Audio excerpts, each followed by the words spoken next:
Maximum আমার কাছে যখনই কোনো এসআইআর এর ব্যাপার নিয়ে আসছেন, আমি প্রায় লোক বিভিন্ন জেলা থেকে প্রায় লোকের কাছে একটা যে গন্ডগোল ওনারা করে ফেলেছেন, সেটা হচ্ছে হিয়ারিং এর সময় হিয়ারিং এর নোটিশটা জমা করে দিয়েছেন।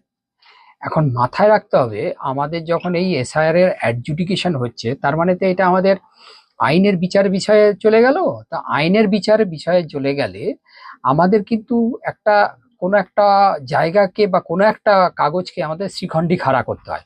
আর সেইটাই হচ্ছে আপনার কিন্তু হিয়ারিং নোটিশটা। হিয়ারিং নোটিশেই কিন্তু আপনার ক্লিয়ার করা আছে যে আপনার ডিসক্রিপেন্সিটা কি, লজিক্যাল ডিসক্রিপেন্সি যে করা হয়েছে সেটা কি।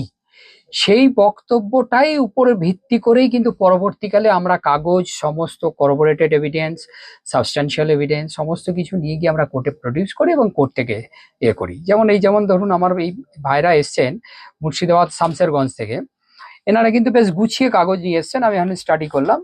ইনি কিন্তু এনার হিয়ারিং নোটিশটা নিয়ে এসছেন। সেই জন্য আমি সমস্ত মানুষকে বলবো, যাদেরই ডিলিট হয়েছেন, চিন্তার কোনো বিষয় নেই, আপনারা ডেফিনেটলি এসআইআর এর মামলার জন্য সব জায়গায় যাবেন। হিয়ারিং নোটিশটা কিন্তু খুব মানে করে রাখবেন, যত্ন সহকারে রাখবেন, এবং আপনার নির্দিষ্ট যিনি আইনজীবী থাকবে, আপনাদের উকিল বাবু থাকবেন, ওনার কাছে দেবেন, যাতে আপনি এখান থেকে সুরাহা পান। ঠিক আছে।